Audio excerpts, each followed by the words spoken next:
हाँ जी, नमस्कार। राधे राधे, जय श्री कृष्णा। कैसे हैं सब लोग? बढ़िया, मज़े में, आनंद में। ईश्वर आप सबको हमेशा आनंद में रखे, मज़े में रखे, खूब आप उन्नति करें, खूब तरक्की करें और जल्द से जल्द आपको सफलता मिले। यही मेरी आप लोगों के लिए शुभकामनाएं हैं। हम बात कर रहे थे वैदिक सभ्यता की, और इसी वैदिक सभ्यता के क्रम में हमने देखा कि वैदिक आर्यों की कौन कौन सी संस्थाएं थी। वैदिक आर्यों की संस्थाओं के संदर्भ में हमने सबसे पहले बात की विदत की। किसकी बात की थी? विदत की। और दोस्तों, मैंने आप लोगों को बताया कि आर्यों की सबसे प्राचीनतम जो संस्था मानी जाती है वो प्राचीनतम संस्था थी आपकी विदत। ठीक है, क्लियर है ये बात? सबसे आर्यों की सबसे प्राचीनतम संस्था कौन सी थी? विदत। उसके बाद हम लोग चर्चा करने वाले हैं और हम बात करेंगे सभा की। किसकी बात करेंगे? सभा की। उसके बाद हम बात करेंगे समिति की। ठीक है, तो सभा, ध्यान से सुनिएगा। सभा क्या है, क्या क्या चीजें होती थी सभा में, किस प्रकार के डिसीजन किए जाते थे, ये सारी की सारी बातें हम लोग करने वाले हैं। तो दोस्तों ध्यान से सुनिएगा। पहली बात कि सभा और समिति को प्रजापति की दो पुत्रियों के समान कहा गया है। पहली बात, सभा व समिति को प्रजापति की दो पुत्रियों के समान कहा गया है, पहली बात। दूसरी चीज, सभा को ऋग्वेद में नरिष्ठा कहा गया है। क्या कहा गया है? नरिष्ठा कहा गया है। सभा वस्तुतः होती क्या थी? सभा एक ग्राम संस्था थी और इस सभा में गांव के वरिष्ठ जो लोग होते थे वो वरिष्ठ लोग शामिल होते थे। अब वरिष्ठ लोग शामिल होते थे, क्यों होते थे? ताकि गांव के किसी भी प्रकार के सामूहिक जितने भी मसले हैं, इन सामूहिक मसलों का हल दिया जा सके। आपने प्राचीन भारत के संदर्भ में कई बार पढ़ा होगा कि पंचायतें लगती थी। आपने देखा होगा कि गांव में साहब इस प्रकार से बड़ा सा कोई एक वृक्ष होता था गांव के बाहर, और इस वृक्ष के नीचे यहाँ पर ये बढ़िया सा मोटा सा चबूतरा होता था, और इस चबूतरे के ऊपर कुछ लोग, वरिष्ठ जो लोग होते थे गांव के, वो लोग विराजमान होते थे। पंच परमेश्वर की मंडली, इस प्रकार की चीजें हमने प्राचीन भारत के संदर्भ में कई बार पढ़ी है। 5 लोग वरिष्ठ लोग होते थे। ठीक है, और गांव का कोई भी सामूहिक मसला होता था तो गांव के लोग आते थे, गांव के लोग इकट्ठे होते थे यहाँ सामने, और इन लोगों के सामने उस गांव के सामूहिक मसले का निवारण निकाला जाता था। ध्यान से सुनिएगा, मैं आपको सभा समझा रहा हूं कि सभा क्या चीज है, किस तरीके से है। इस प्रकार से ध्यान से सुनिएगा,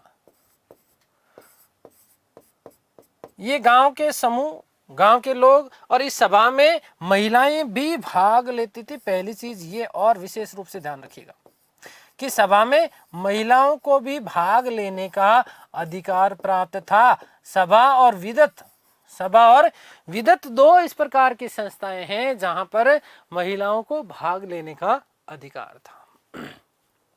आगे बात समझ। गांव का कोई भी सामूहिक मसला हो गया, गांव के लिए कोई भी किसी भी प्रकार का एक डिसीजन लेना है, तो ये सारा का सारा कार्य किसके द्वारा किया जाता था? सभा के द्वारा किया जाता था। सभा में कौन से लोग सम्मिलित होते थे? तो गांव के वरिष्ठ और जो महत्वपूर्ण जो लोग होते थे, उन लोगों का एक समूह होता था, वो शामिल होते थे और वो किसी सामूहिक मसले के ऊपर अपना न्याय देते थे। आगे बात समझ में क्लियर? अब गांव का कोई सामूहिक मसला है, जैसे चोरी का मामला समझ ले, है ना, कि भैया किसी की कोई भैंस चोरी हो गई है। जिसकी भैंस चोरी हुई है उसको ये पता है कि अमुक व्यक्ति ने मेरी भैंस चुराई है। अब उसको यहां पर साबित करना होता था, दोनों लोगों को बुला लिया जाता था, जिसने आरोप लगाया और जिस पे आरोप लगा। अब जिस पे, मान लो कि आपकी भैंस है और मैंने चुरा ली, आपकी भैंस है और मैंने चुरा ली, और मैं बार बार कहता हूं नहीं नहीं साहब, मैंने तो कोई भैंस नहीं चुराई है, भैंस तो मेरी थी, पहले से थी, मैं मानता ही नहीं हूं उसको, बात को स्वीकार करता ही नहीं। ध्यान से सुनिएगा, बहुत महत्वपूर्ण बात बता रहा हूं। तो इस प्रकार का जब भी कोई मामला होता था तो ये सभा के सामने जाता था, यहां वरिष्ठ लोग बैठते थे, दोनों पक्षों को सुनते थे, तर्क वितर्क जितनी भी चीजें हुई उन सारी की सारी चीजों को सुनकर के उसके ऊपर डिसीजन किया जाता था। पहली बात, मैंने कह दिया कि साहब मैंने भैंस नहीं चुराई, आप कह रहे नहीं नहीं आपने भैंस चुराई। मैंने कहा आपके पास क्या प्रूफ है मैंने भैंस चुराई? भैया पुराने जमाने में सीसीटीवी कैमरे तो लगे हुए नहीं होते थे। तो आपने कहा कि साहब मेरी भैंस के 2 सींग थे। अरे भाई भैंस के 3 सींग कौन से के होते हैं? मेरी भैंस के 2 कान। अरे भाई 3। मेरी भैंस काली थी। अरे भैया भैंस तो काली होती है। हमारी भैंस गोबर करे पोटो करे है कि भैंस तो सब गोबर ही करे पोटो ही करे। खैर इस प्रकार से तर्क वितर्क चलते थे, लेकिन लास्ट में क्या होता था कि कई बार सभा और समिति में दोस्तों ध्यान से सुनिएगा कि न्याय किस आधार पर किया जाता था। तो सभा में न्याय करने के लिए कठोर परीक्षाएं ली जाती थी, कठोर परीक्षाएं ली जाती थी। भाई मेरे ऊपर चोरी का आरोप लगाया आपने, मैं नहीं मान रहा हूं। तो यहाँ पर जो वरिष्ठ लोग होते थे वो कहते थे चलो ठीक है सुखदेव जी आपने चोरी नहीं की है, कोई नहीं करी सा, चलो आपकी बात से हम सहमति रखते हैं, तर्क रखते हैं। एक काम करो अग्नि जलाओ भैया। क्या जलाओ? अग्नि जलाओ। आप अग्नि में बैठो, जल गए तो आप चोर, और यदि नहीं जले तो आप वह चोर नहीं। आगे बात समझे? तो मैं क्या नहीं सा अग्नि तुम्हारी स्किन थोड़ी खराब हो जाए है। अच्छा चलो कोई बात नहीं, जल परीक्षा दे दो। तालाब में 2 घंटे बैठ जाओ अंदर, है ना, फूल करके बाहर आ गए आप, तब तो आप क्या हो? चोर हो। नहीं तो आप चोर नहीं हो। तो सभा में गांव के सामूहिक मसले हल होते थे, और यहाँ पर गांव के सामूहिक मसले हल होने के लिए जब न्याय प्रदान किया जाता था तो वो न्याय कठोर परीक्षाओं के आधार पर किया जाता था। पहली बात याद रखिएगा, हम बात सभा की कर रहे हैं। सभा और समिति दोनों को प्रजापति की 2 पुत्र और पुत्र पुत्रियों के समान माना गया है। ऋग्वेद में सभा को नरिष्ठा कहा गया है। क्या कहा गया है? नरिष्ठा। नरिष्ठा इसलिए कहा गया है क्योंकि सभा में महिलाओं को भाग लेने का अधिकार प्राप्त था। ठीक है, ऋग्वेद में इसका 8 बार उल्लेख मिलता है। सभा शब्द कितनी बार मिलता है? 8 बार। वस्तुतः एक ग्राम संस्था थी जिसमें गांव के वरिष्ठ और बुजुर्ग लोग जो है शामिल होते थे, महत्वपूर्ण लोग शामिल होते थे। सामूहिक फैसले यहाँ पर लिए जाते थे। न्याय व्यवस्था कठोर परीक्षाओं के आधार पर की जाती थी। मैंने अभी अभी आपको कहा, मैंने कहा कि सभा जो है वरिष्ठ लोग, दूसरी ये केवल दिमाग में रखिएगा कि सर ने कहा कि गांव के वरिष्ठ लोग सभा में मुखिया के रूप में शामिल। दूसरी हम बात करें समिति की, तो समिति की हम बात करें तो केंद्रीय राजनीतिक संस्था थी समिति, जिसमें धनिक वर्ग या धनाढ्य वर्ग या ब्राह्मण वर्ग उस समय का सम्मिलित होता था, और समिति में महिलाओं को भाग लेने का अधिकार नहीं था। समिति में महिलाओं को भाग लेने का अधिकार नहीं था। धनाढ्य वर्ग सम्मिलित होता था, युव वर्ग शामिल होता था। युवा शब्द नहीं होता, युव शब्द होता है वस्तुतः, तो युव वर्ग शामिल होता था। केंद्रीय राजनीतिक संस्था थी, सारी की सारी सेंट्रलाइज्ड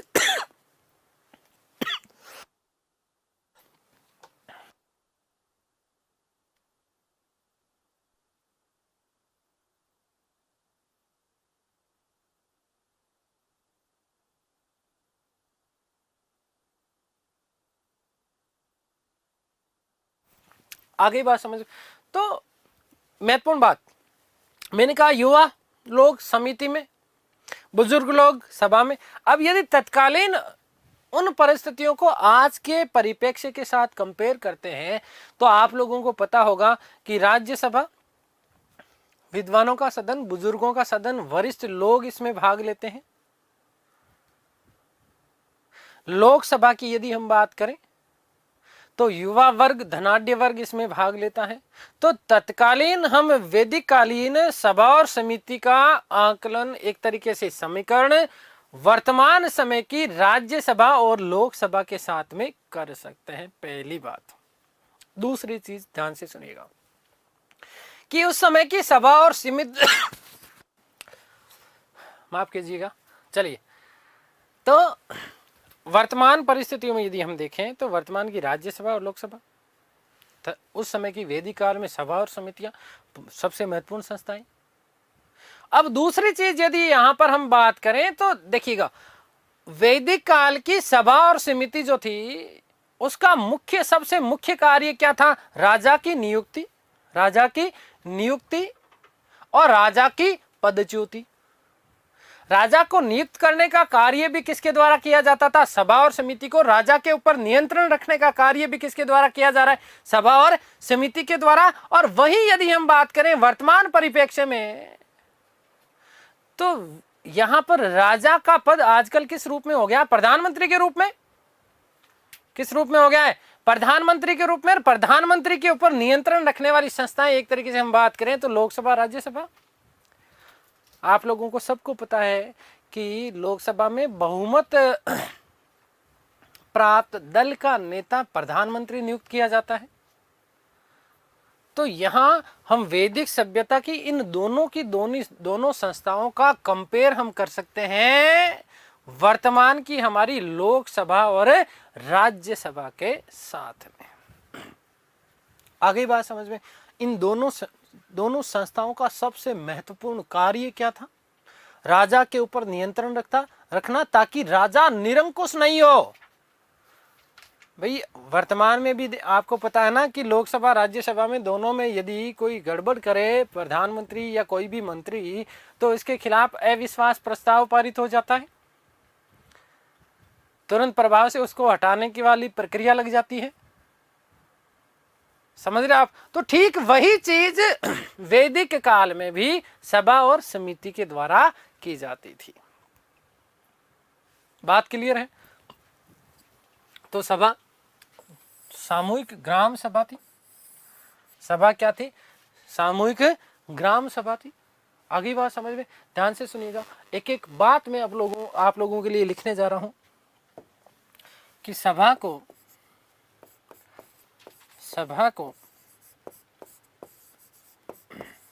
ऋग्वेद में नरिष्ठा कहा गया है। नरिष्ठा कहा गया है, पहली बात। दूसरी बात कि ऋग्वेद में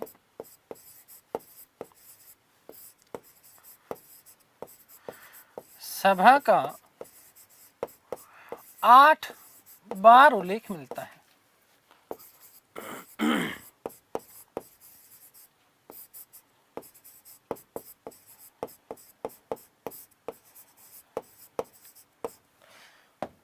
अब सभा क्या थी उसके बारे में भी चर्चा करेंगे, लेकिन एक बात और याद रखिएगा कि सभा में महिलाओं को भाग लेने का अधिकार था।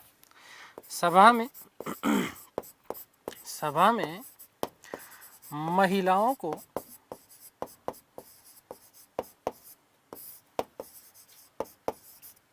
भाग लेने का अधिकार था।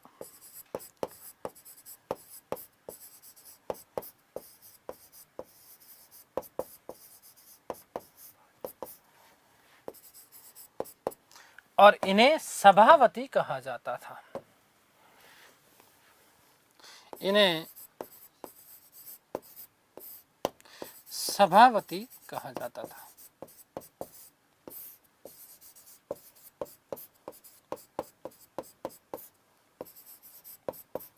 ठीक है, ध्यान से सुनिएगा। अगली बात मैं लिखने जा रहा हूं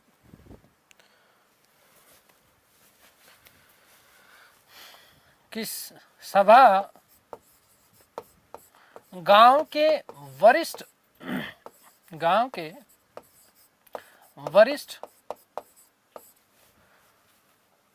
वे महत्वपूर्ण लोगों का समूह था।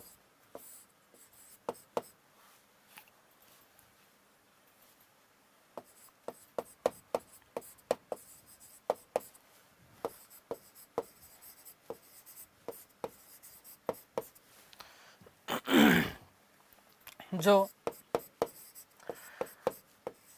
गांव के सामूहिक मसले, गांव के सामूहिक मसलों को हल करता था।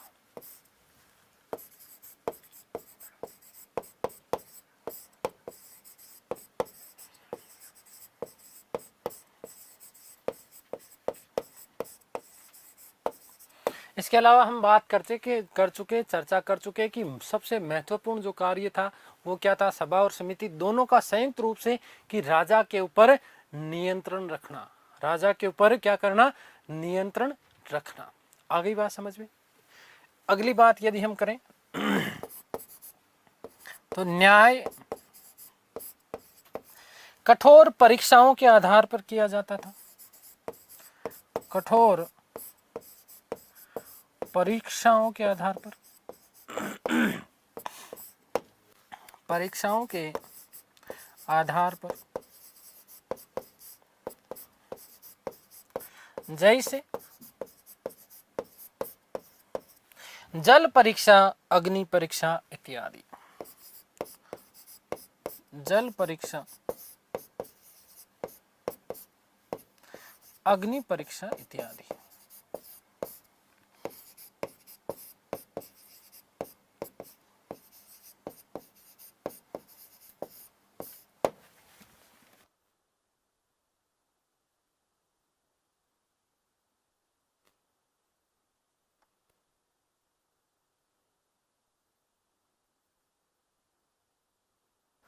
क्लियर।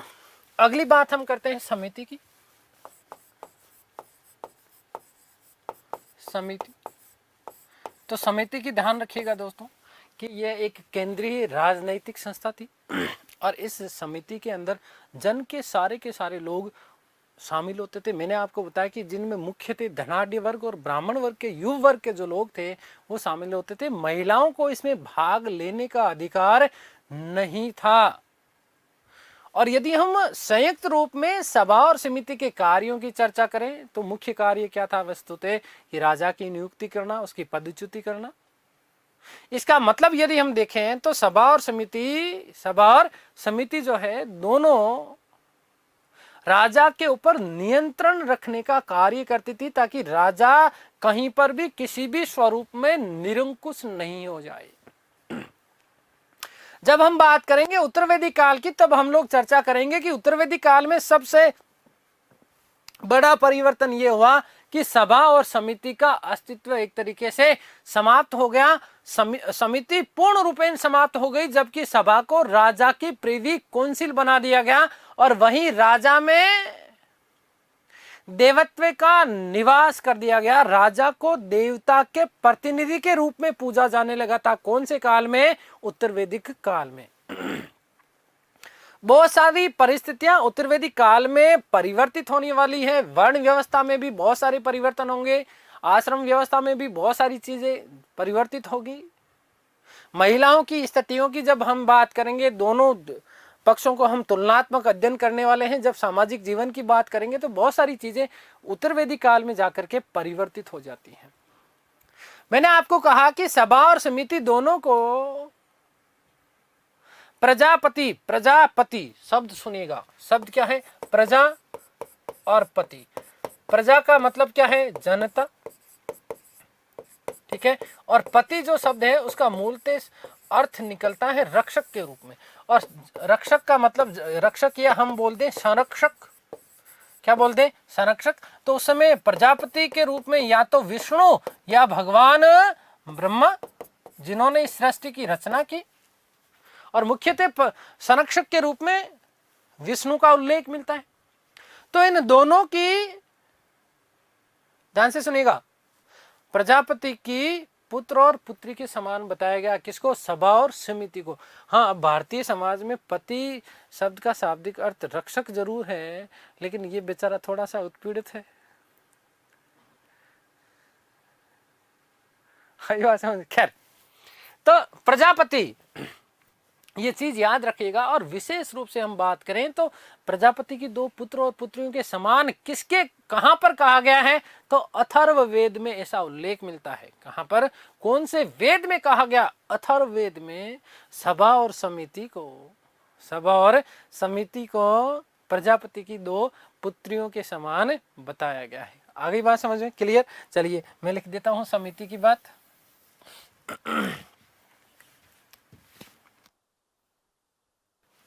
तो समिति की हम लोग बात करें, समिति क्या है, तो केंद्रीय राजनीतिक संस्था थी।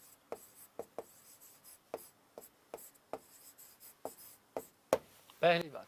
दूसरी बात, जन की हमने बात करी थी। मैंने आपको जब राजनीतिक जीवन की बात की तब मैंने आपको कहा कि राजनीतिक जीवन में सबसे छोटी इकाई परिवार, परिवार से कुल बने, कुल से ग्राम बने, ग्राम से विश्व बने और विश्व से जन बने। ठीक है, तो जन के जितने भी लोग होते थे वो सारे के सारे लोग इसमें शामिल होते थे। ठीक है, जन के समस्त लोग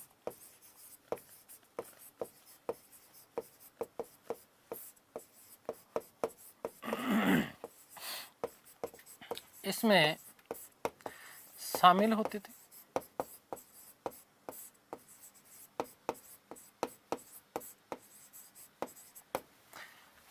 अगली बात कि महिलाओं को भाग लेने का अधिकार नहीं था। महिलाओं को भाग लेने का अधिकार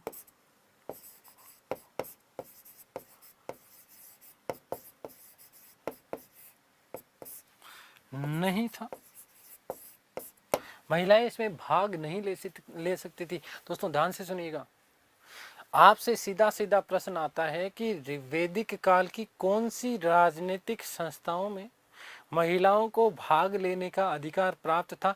तो इस स्थिति में आपको याद रखना, एक हमने बात की सभा की, दूसरी हमने बात की विदत की। ये दो संस्थाएं ऐसी थी जिनमें महिलाओं को भाग लेने का अधिकार प्राप्त था, बाकी अन्य में महिलाओं को भाग लेने का अधिकार प्राप्त नहीं था। ठीक है, इसमें मुख्यतः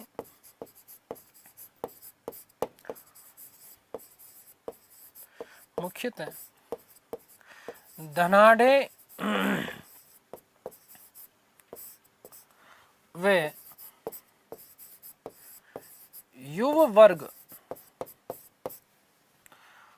मूलतः ब्राह्मण वर्ग, ठीक है, के लोग शामिल होते थे।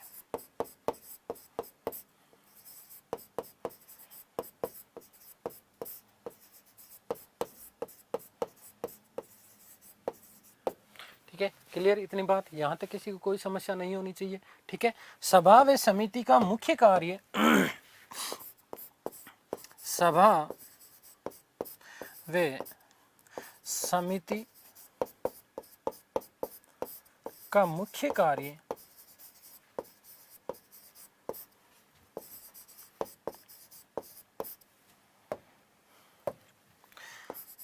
राजा की नियुक्ति,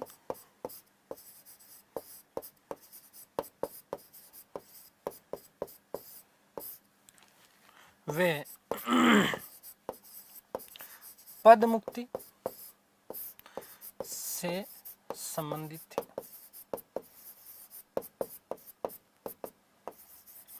ठीक है, एक तरीके से हम बात करें तो इसका मतलब ये था कि ये दोनों की दोनों संस्थाएं राजा के ऊपर नियंत्रण स्थापित करके रखती थी, ताकि राजा कहीं से भी निरंकुश न हो जाए। ठीक है, ये दोनों संस्थाएं, ये है दोनों संस्थाएं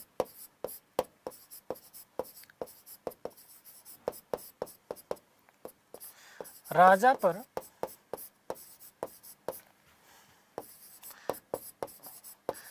नियंत्रण रखने का कार्य करती थी।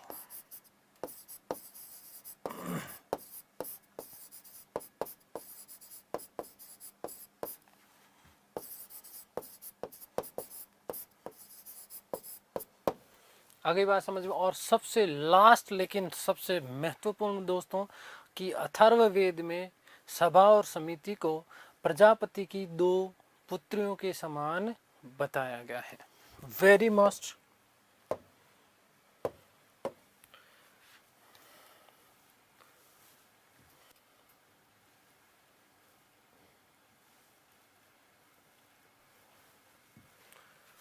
यहां पर लिख रहा हूं मैं अलग से,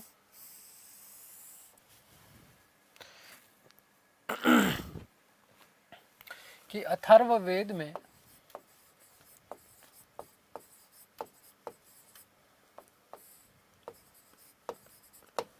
सभा व समिति को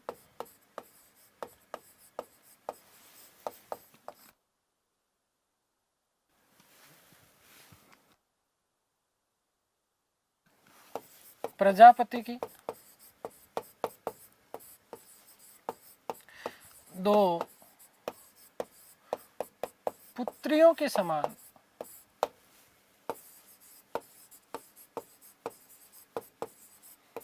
बताया गया है।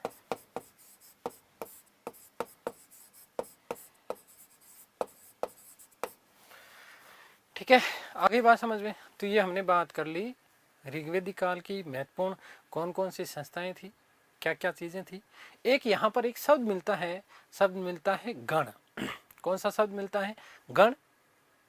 और गण जो शब्द मिलता है, वस्तुतः ध्यान से सुनिएगा, कि गण जो शब्द है वो वस्तुतः सैन्य टुकड़ी के लिए प्रयोग किया जाता था प्रारंभिक समय में। प्रारंभिक समय में सैन्य टुकड़ी के लिए प्रयोग किया जाने वाला शब्द था, तकनीकी शब्द था गण। क्या था? गण। और इसके मुखिया को गणस्य गोप्ता कहा जाता था। एक बात और दोस्तों, कि समिति का जो मुखिया होता था, चलिए इसी से याद आ गया मुझे, ठीक है, ये एक बात और याद रखिएगा। समिति का मुखिया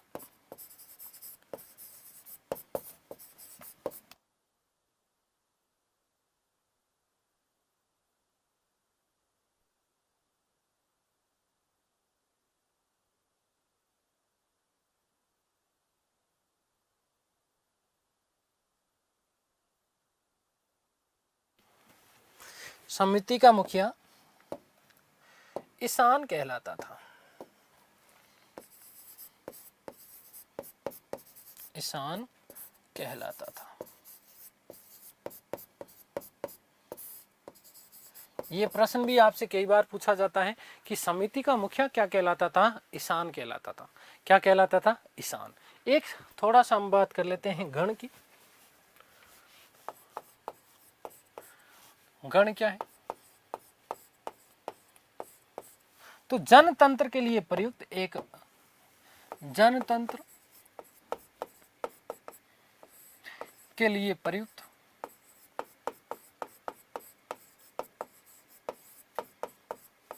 एक तकनीकी शब्द था।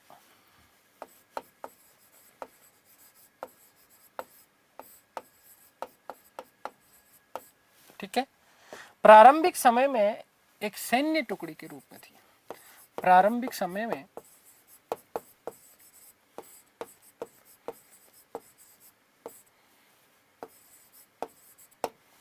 एक सैन्य टुकड़ी के लिए शब्द लिया जाता था प्रयोग, क्या? गण। और बाद में जो था, वहां की जो जनता थी, उस जनता को भी क्या कह दिया जाता था? गण कहा जाता था। आगे बात समझे। एक चीज याद रखिएगा विशेष रूप से, क्या कि गण का जो मुखिया होता था उसके लिए शब्द मिलता है गणस्य गोप्ता। क्या शब्द मिलता है? गणस्य गोप्ता। आगे बात समझ में क्लियर है? मुखिया गणस्य गोप्ता। गणस्य गोप्ता।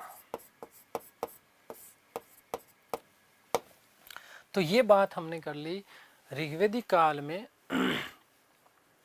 आर्यों की प्रमुख कौन कौन सी संस्थाएं थी। इस संदर्भ में सबसे पहले हमने बात की विदत की, उसके बाद हमने बात की सभा की, उसके बाद हमने बात की समिति की, थोड़ी सी चर्चा हमने करी किसकी? इसकी गण की। ठीक है, अब हम जो महत्वपूर्ण टॉपिक पढ़ने वाले हैं ऋग्वेदिक काल का, इस ऋग्वेदिक काल का सबसे महत्वपूर्ण टॉपिक हम लोग चर्चा करने वाले हैं सामाजिक जीवन। दोस्तों ध्यान से सुनिएगा कि ऋग्वेदिक काल का जो सामाजिक जीवन है, ऋग्वेदिक कालीन समाज जो था वो पितृसत्तात्मक था। कैसा था? पितृसत्तात्मक। पितृसत्तात्मक का मतलब क्या था? पितृसत्तात्मक का मतलब यह था कि परिवार में पिता ही सर्वे सर्वा हुआ करता था। हाँ, ये बात अलग है कि पिताजी राय माताजी से ही लेते थे, नहीं तो भाई साहब बेलन आता था लगभग 180 की स्पीड से। परिवार का जो मुखिया होता था वो कौन? गृहपति। और सबसे महत्वपूर्ण बात की संयुक्त प्रथा प्रचलित थी। ध्यान से सुनिएगा, समझिएगा इन चीजों को। संयुक्त परिवार प्रथा प्रचलित थी। संयुक्त परिवार प्रथा का मतलब यह था कि एक ही परिवार में अनेक कुनबे निवास करते थे। अनेक कुनबे, भाई उसी में चाचा जी के बेटे भी, उसी में ताऊ जी के बेटे भी, उसके दादा दादी नाना नानी सारे के सारे। संयुक्त परिवार प्रथा प्रचलित थी। परिवार पितृसत्तात्मक होते थे। परिवार का जो मुखिया होता था वो गृहपति कहलाता था। दूसरी चीज यदि हम बात करें इसी का सिंधु घाटी सभ्यता से यदि कंपेयर करते हैं तो आपको पता है कि सिंधु घाटी सभ्यता में हमने बात की थी कि सैंधव समाज जो था वो मातृसत्तात्मक था। तो इसके ठीक विपरीत आ रहा है कहां? वैदिक में, कि परिवार क्या है? पितृसत्तात्मक। फिर यदि हम बात करें सामाजिक जीवन में उनके परिवार के खान पान की, तो दोस्तों ध्यान से सुनिएगा कि ऋग्वेदिक आर्यों का जो खान पान था वो बहुत ही सरल था, बहुत ही सीधा था। सरल का मतलब कहीं कठोर चीजा नहीं खाओ था, कहीं भाटा वाटा नहीं खाओ था। यहां सोचोगे सरल का मतलब यह था कि दूध से निर्मित या दुग्ध से निर्मित चीजों का ही ज्यादातर प्रयोग करते थे, है ना, दूध से बनी हुई चीजें। मीठे के लिए शहद का प्रयोग करते थे। मांस मछली खाने से घृणा करते थे। और ऋग्वेदिक आर्यों का सबसे प्रमुख पेय पदार्थ जो था वो था आपका सोमरस। ऋग्वेद का 9वां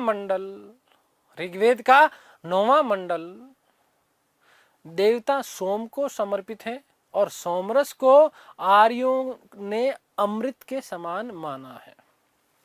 अब यहां आप लोगों के दिमाग में कई लोगों के आ रहा होगा कि साहब सोमरस क्या चीज है? सोमरस है क्या चीज है? बताइए। चलिए मैं वेट करता हूं आपका कि सोमरस क्या चीज है। हाँ, तो सोमरस का मतलब क्या? चलिए, सही पकड़े हैं? नहीं, बिल्कुल नहीं पकड़े हैं, बहुत गलत पकड़े हैं। 8 PM 9 है ना, 8 PM 9 PM नहीं। सोमरस का मतलब था कि उस समय विशेष जड़ी बूटियों से निर्मित एक पेय पदार्थ होता था, है ना।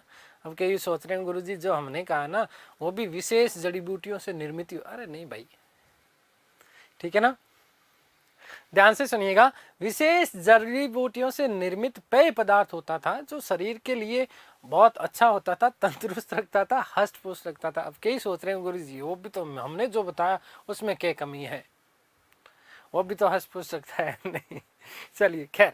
तो आर्यों का सबसे प्रिय पेय पदार्थ पूछा जा सकता है सोमरस था। सोमरस को अमृत के समान माना गया है। सोम का उल्लेख ऋग्वेद के 9वें मंडल में है। आगे हम एक बात करेंगे यज्ञ की।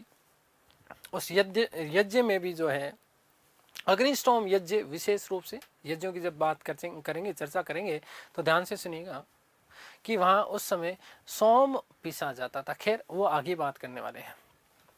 तो मैंने आपको कहा कि दूध से निर्मित चीजों का प्रयोग करते थे, मीठे के लिए शहद का प्रयोग करते थे, मांस मछली खाने से घृणा करते थे। सोमरस सबसे प्रिय पेय पदार्थ था। सोमरस को अमृत के समान माना गया है। सोमरस का उल्लेख 9वें मंडल में मिलता है। ध्यान से सुनिएगा, यहां सबसे बड़ा महत्वपूर्ण प्रश्न क्या बनता है, आपसे पूछा गया जाता है कि ऋग्वेद में गाय को क्या कहा गया है। तो ऋग्वेद में दोस्तों गाय को अघन्या कहा गया है। अघन्या का मतलब यह है कि न मारने योग्य। गाय को क्या कहा गया है? न मारने योग्य। चलिए मैं आपसे फिर से प्रश्न पूछ रहा हूं कि गाय को अघन्या क्यों कहा गया है?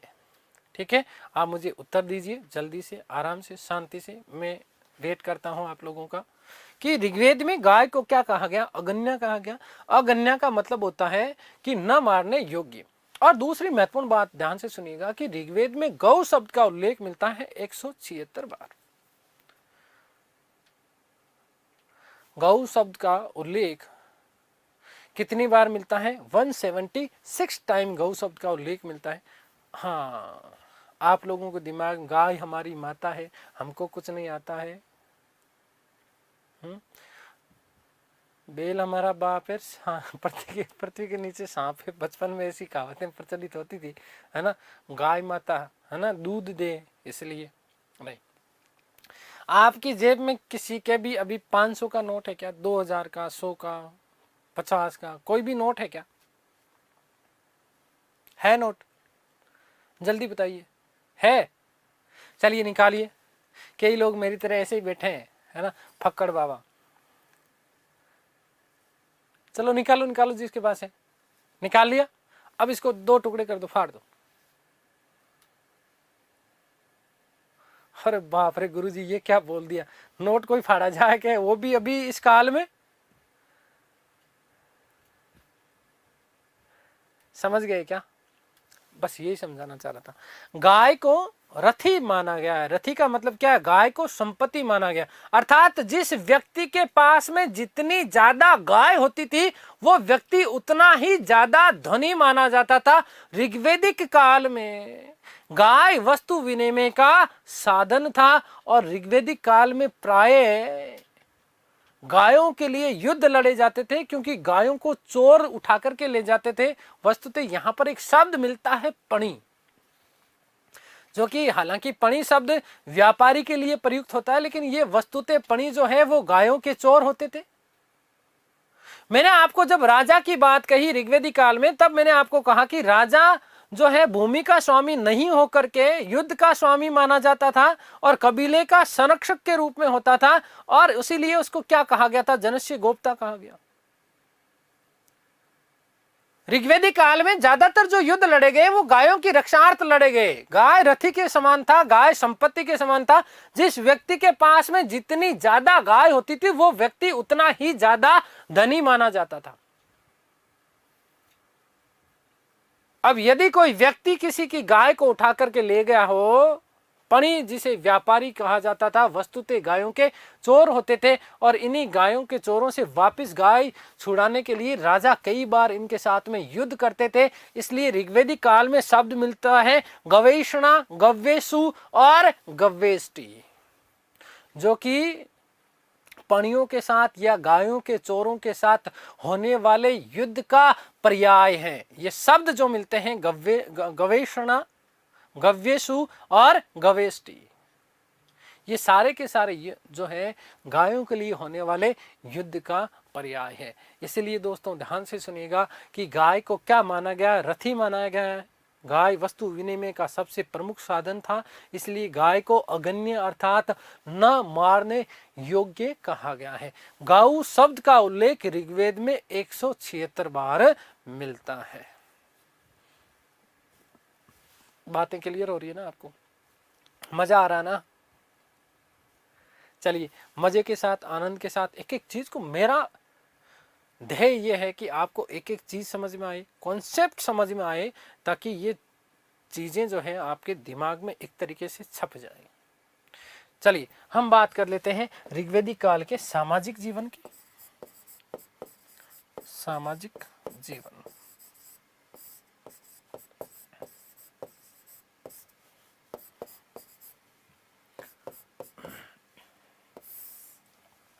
तो दोस्तों ध्यान से सुनिएगा कि ऋग्वेदिक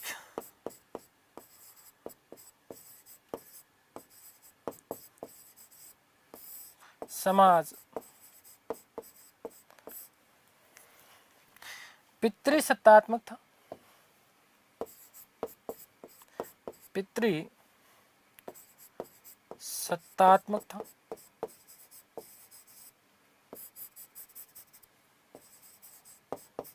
ठीक है। परिवार के मुखिया को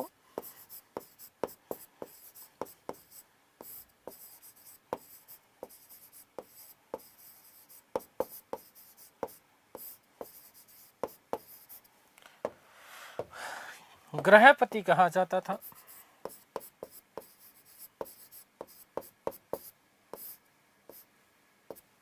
परिवार के मुखिया को क्या गृहपति कहा जाता था। अगली बात कि संयुक्त परिवार प्रथा, संयुक्त परिवार प्रथा प्रचलित थी।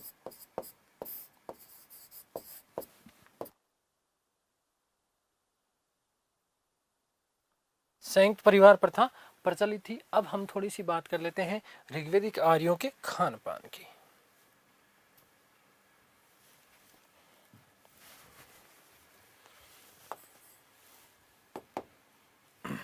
खान पान,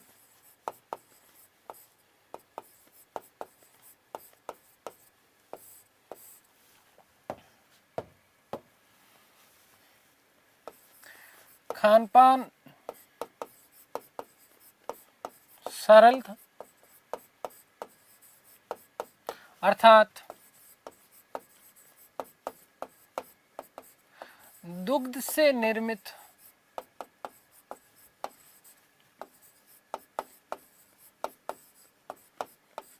वस्तुओं का प्रयोग करते थे।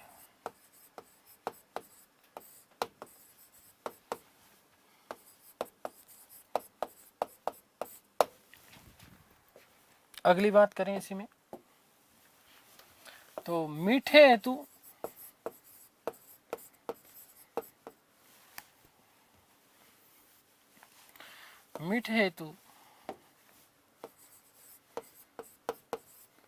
शहद का प्रयोग करते थे।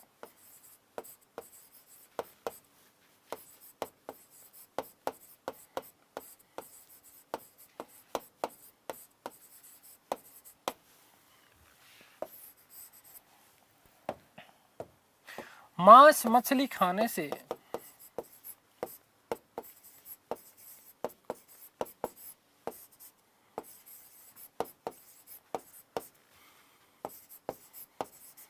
घृणा करते थे।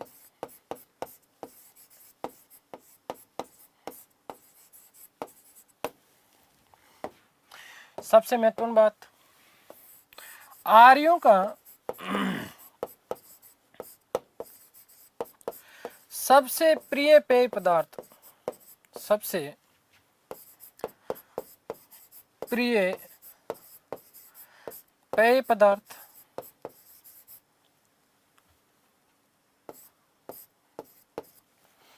क्या था? सोमरस था।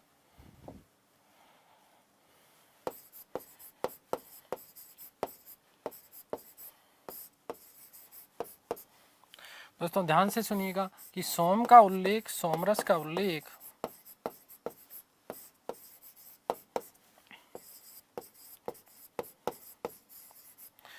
ऋग्वेद के 9वें मंडल में है। ऋग्वेद के 9वें मंडल में,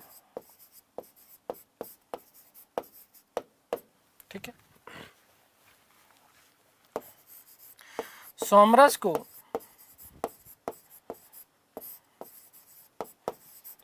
अमृत के समान माना गया है।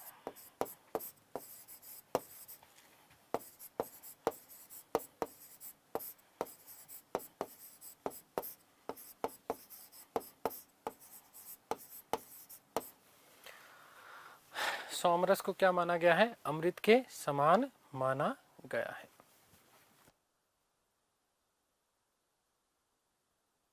अगली बात करें तो गाय को, इंपॉर्टेंट है, मैंने स्टार बना के लिखा है, ध्यान से सुन लीजिएगा, ठीक है। गाय को अगन्य, गाय को अगन्य अर्थात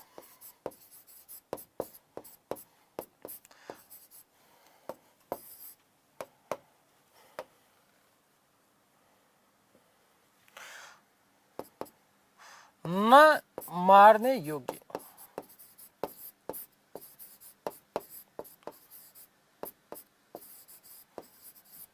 कहा, अगली बात, ऋग्वेद में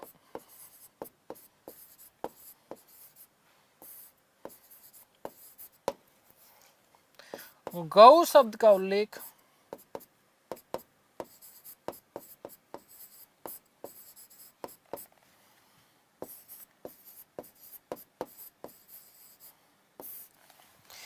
एक सौ छिहत्तर बार। ये प्रश्न कई बार पूछा जा चुका है कि ऋग्वेद में जो है, ध्यान से सुन लीजिएगा, ऋग्वेद में गौ शब्द का उल्लेख कितनी बार मिलता है?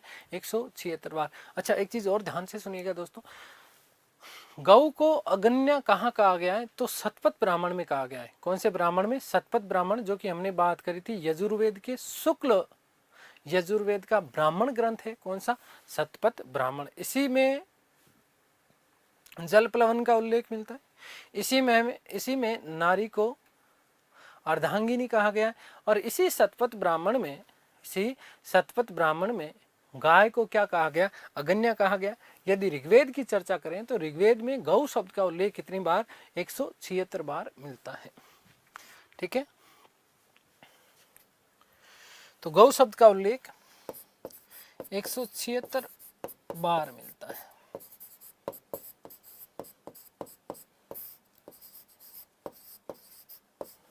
ठीक है, यहां पर मैं एक लाइन जोड़ देता हूं आप लोगों के लिए। ठीक है, कि शतपथ ब्राह्मण में शतपथ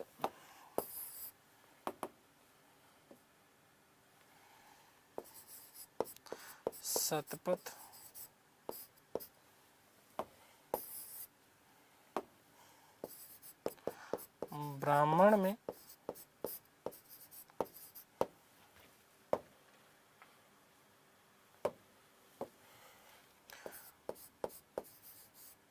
गाय को अगन्य कहा गया है। ठीक है, क्या कहा गया है? अगन्य। अगन्य का मतलब क्या है? न मारने योग्य। आगे बात समझ में? ठीक है, अगली बात करते हैं हम लोग कि गाय को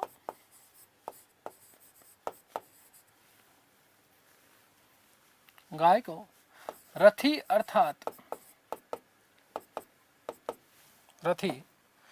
अर्थात संपत्ति माना गया है।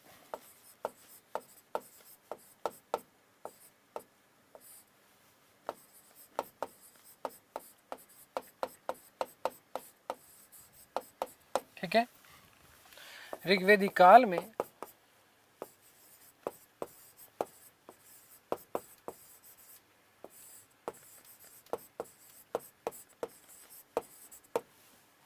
गाय वस्तु विनिमय का साधन थी। गाय वस्तु विनिमय का साधन थी।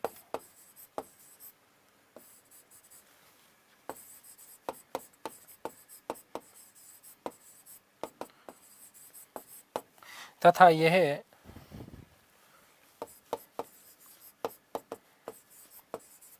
आर्थिक संपन्नता का सूचक थी। आर्थिक संपन्नता का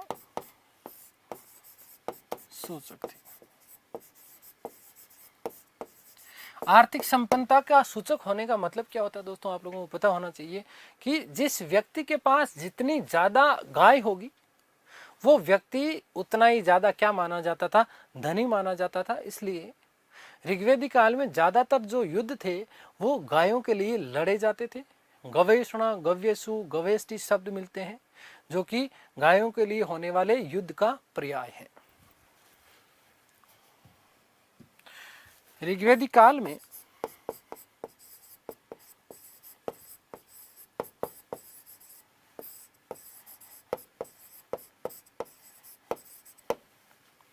प्राय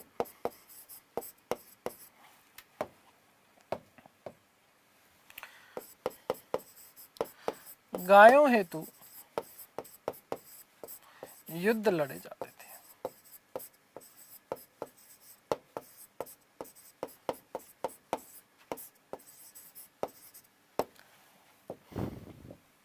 यहाँ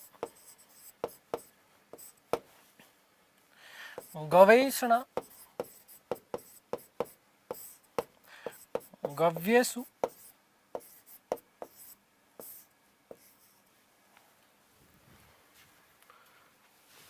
या गवेष्टि, ठीक है,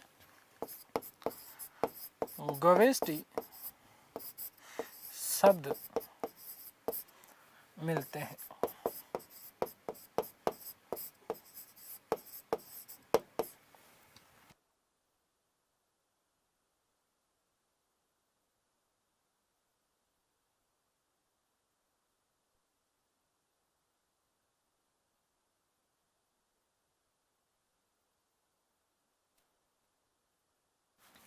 ठीक है, तो देखो गवेषणा, गव्यसु और गवेष्टि ये शब्द मिलते हैं जो कि वस्तुतः ऋग्वेदिक काल में युद्ध का पर्याय माना जाता है। ठीक है, व्यापारी वर्ग जो था वो आगे हम बात करेंगे हालांकि, ठीक है ना, जब आर्थिक जीवन की बात करेंगे तब मैं आपको ये चीज़ अलग से लिखवाने वाला हूँ, लेकिन अभी इसको दिमाग में रखिएगा कि व्यापारी को वणिक कहा गया, वस्तुतः ये गायों के क्या होते थे, चोर होते थे। चलिए, तो सामाजिक जीवन की हम लोग बात कर रहे थे, सामाजिक जीवन में हमने बेसिक बातें की। अब यहाँ पर विशेष रूप से हम बात करने वाले हैं ऋग्वेदिक काल के लोगों का क्या क्या पहनावा था, किस प्रकार के वस्त्र पहनते थे, क्या क्या चीजें होती थी। तो ध्यान से सुनिएगा। ऋग्वेदिक काल में विशेष रूप से चार प्रकार के वस्त्र धारण करते थे आर्य। कौन कौन से अभी चर्चा करते हैं। पहनावा,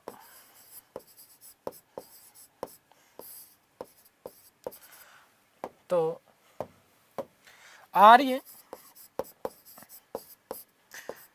चार प्रकार के वस्त्र धारण करते थे।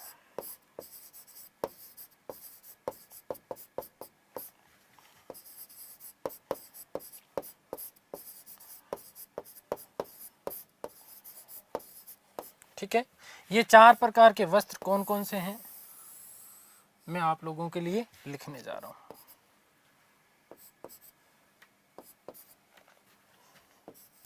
ध्यान से सुनिएगा। सबसे पहले नीवी, नी से निचला याद रखिएगा, अर्थात शरीर के आंतरिक भाग या निचले हिस्से को ढकने के लिए जो प्रयुक्त वस्त्र होते थे वो क्या कहलाते थे, वो नीवी कहलाते थे। क्या कहलाते थे, नीवी। निचले शरीर को ढक लिया तो ऊपर वाले शरीर को ढकेंगे, और ऊपर वाले भाग को हम क्या बोलते हैं, अधि। ठीक है, क्या, अधि। और अधि के साथ में शब्द क्या याद रखेंगे, वास, अधिवास। अधिवास का मतलब यह था कि शरीर के ऊपरी हिस्से को, शरीर के ऊपरी भाग को या ऊपरी हिस्से को ढकने के लिए जो प्रयुक्त शब्द होते थे वो क्या कहलाते थे, अधिवास कहलाते थे। क्या कहलाते थे, अधिवास। कई बार आप लोगों ने देखा होगा भाई, निचले शरीर के लिए जैसे पैंट, धोती, इस तरीके की चीजें प्रयोग होती थी। वस्तुतः प्राचीन काल में यही पहनावा था। ठीक है, अधिवास का मतलब आपने देखा होगा कि कई बार यदि ग्रामीण क्षेत्र में हम जाते हैं तो रायका रेबारी वर्ग के जो लोग हैं विशेष रूप से एक बड़ा सा लबादा पहनते हैं ऊपर वाले भाग को। ठीक है ना, इस प्रकार से ये वाला भाग ढकने के लिए वो इस प्रकार का बड़ा सा लबादा पहनते हैं जो यूं ऐसे क्रॉस होता है, दो फीते बांधे जाते हैं इसमें। ठीक है ना, और ये इस प्रकार की चीजें होती है। ठीक है ना, और फिर इसको पीछे से वो यूं बांध लेते थे। ठीक है, द्रापी कहलाता था। क्या कहलाता था, द्रापी। ठीक है, तो नीवी और वास दो हो गए, वा अधिवास। ठीक है ना, क्या, अधिवास। अधिवास का मतलब क्या, ऊपर वाले शरीर को ढकने के लिए प्रयुक्त जो वस्त्र होता था वो क्या कहलाता था, अधिवास। उसके बाद हम शब्द याद करते हैं वास। कौन सा, वास। वास का मतलब ऊपर से ओढ़ा जाने वाला वस्त्र, ऊपर से ओढ़ा जाने वाला वस्त्र क्या कहलाता था, वास कहलाता था। क्या कहलाता था, वास। और एक लास्ट में हम शब्द यूज करेंगे जहां पर शब्द मिलता है अंत का। क्या शब्द मिलता है, अंत का। अंत का मतलब क्या, ऊन या सूती वस्त्र, जो बुने हुए वस्त्र होते थे वो क्या कहलाते थे, अंत का कहलाता था। शरीर के ऊपर वाले जो भाग है यहाँ मतलब सिर को गर्म रखने के लिए पाग धारण करते थे जिसे उष्णीय कहा जाता था। पुरुष एक विशेष प्रकार का वस्त्र जो है आभूषण धारण करते थे जिसे कुंभ कहा जाता था। महिलाएं गले में सोने का आभूषण धारण करती थी जिसे निष्क कहा जाता था। नर्तक और नर्तकियों के द्वारा एक विशेष प्रकार का वस्त्र पहना जाता था जिसे पेशस कहा जाता था। और यहां पर ध्यान से सुनिएगा, एक और शब्द मिलता है शोम। शब्द क्या मिलता है? शोम। वस्तुतः ऋग्वेदिक काल का जो धनिक वर्ग था, धनी जो वर्ग था, वो रेशम से बने हुए वस्त्र पहनता था जिसे क्या कहा जाता था? शोम कहा जाता था। क्या कहा जाता था? शोम कहा जाता था। तो विशेष प्रकार के चार हम यहां पर ध्यान से सुनिएगा, नीवी, अधिवास, वास और अंत का। नीवी, वास, अधिवास और अंत का। ठीक है, तो चार प्रकार के वस्त्र। सबसे नंबर 1 नीवी,